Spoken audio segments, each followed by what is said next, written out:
Alright, what's going on, guys? I thought I'd do a pro and con video on the 1996 to 2001 Honda CRV, better known as the Rd1.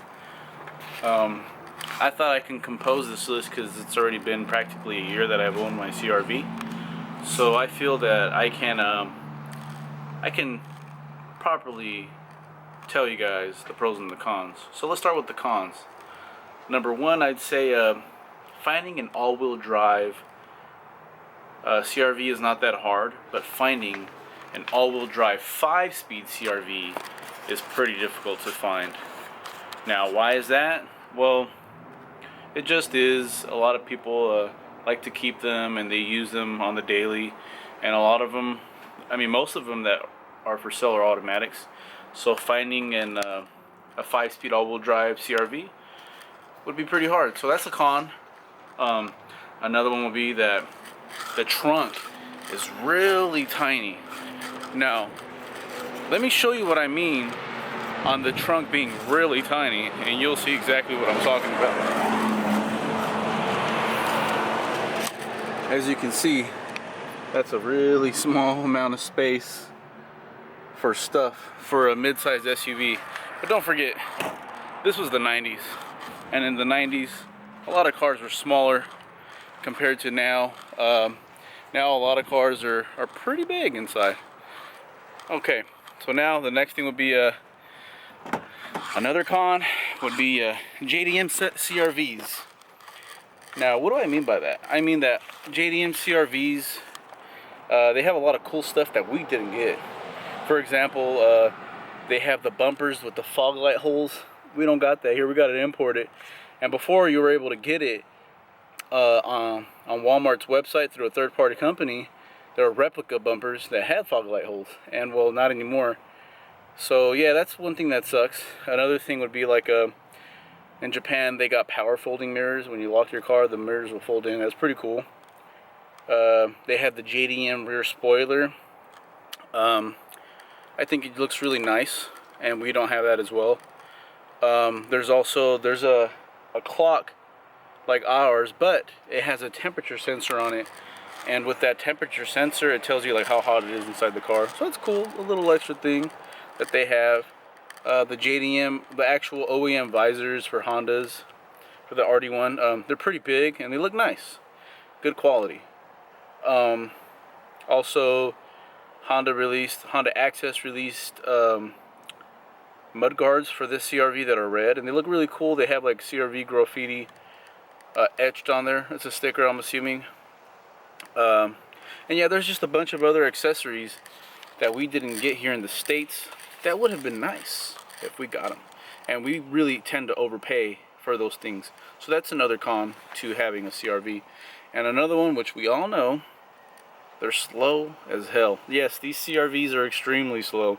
These are B20s, you know, they only make like 130 horsepower, and that's not even to the wheels. So, you know, if you're getting this car for speed, don't, unless you plan on investing a lot of money into making it fast. For me, I just use this as my daily, and I'm going to use it once I start my career.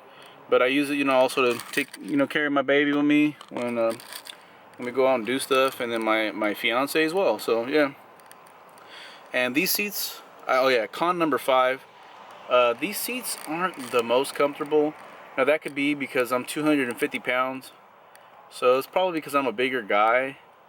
And I'm not that tall, I'm 5'9".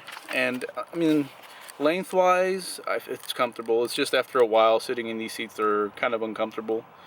But it's probably because of my weight. You know, maybe a slimmer man or woman would probably like them, but that's my con of the seats. Another one would be number 6. Con number 6 is it's a funny one. It's I don't know about you guys, but it's like, you want to lift your CRV or do you want to lower it? They look great lifted or lowered. You know, most Civics or any Honda chassis in general, you know, you choose to lower it. Unless it's like a Pilot or, you know, a CRV, you can lift it. So we get the access of either lifting it or lowering it. So that's another con. So it's not really a terrible con list. and that's because I actually love this car a lot. So now let me give you the pros. Now the pros are that this B20 is a really reliable motor. As long as you tend to the vehicle and the motor and suspension, etc., even though it's not the motor, but the motor is extremely reliable as long as you do your maintenance. It's a great car. I love this motor. This one's at 215,000 miles and it's pulling hard. It's extremely healthy. So yeah, that's a pro. Pro number two, they tend to tow a lot of weight, especially the all-wheel drive 5-speed model. Not the automatic. Those ones, they can't really handle that much weight that well. I mean, I think the limit is like 2,000 pounds on an all-wheel drive 5-speed. So you know, it's not bad. You know, for a little 4-banger, that could do a pretty good job. You know, so that's great. You know, you can use it for towing. That's another pro. You know, tow your little builds or whatever. Another pro would be the interior is quite big.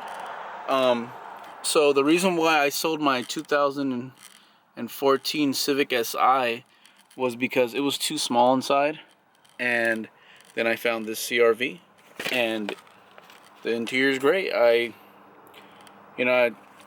can put a lot of stuff inside here. There's a lot of pockets everywhere, and yeah, I did say that the trunk is small, but that's the trunk. But other than that, everything else is pretty big. There's a lot of space for my fiance and my baby. Heck, we can put two car seats in here, you know, when I have another kid, and it will still do me well until I need a bigger SUV. Pro number four, we're in America and we like our cup holders. Well, the automatic CRV has 6 cup holders. Now this one is the all-wheel drive one, and we only have 4 cup holders. That's okay though. I mean, there's 2 right here in the front, and there's 1 on each side. The automatics have one right here where the 5-speed knob is at. That's 2 more there, but I mean 4 is enough, honestly, and that's great. So that's another pro. And if you drive an automatic and you need more cup holders, get that one. Another pro, many parts are interchangeable with Civics, except exterior parts and interior parts, but that's okay. I'm saying more like, more like the suspension components are swappable.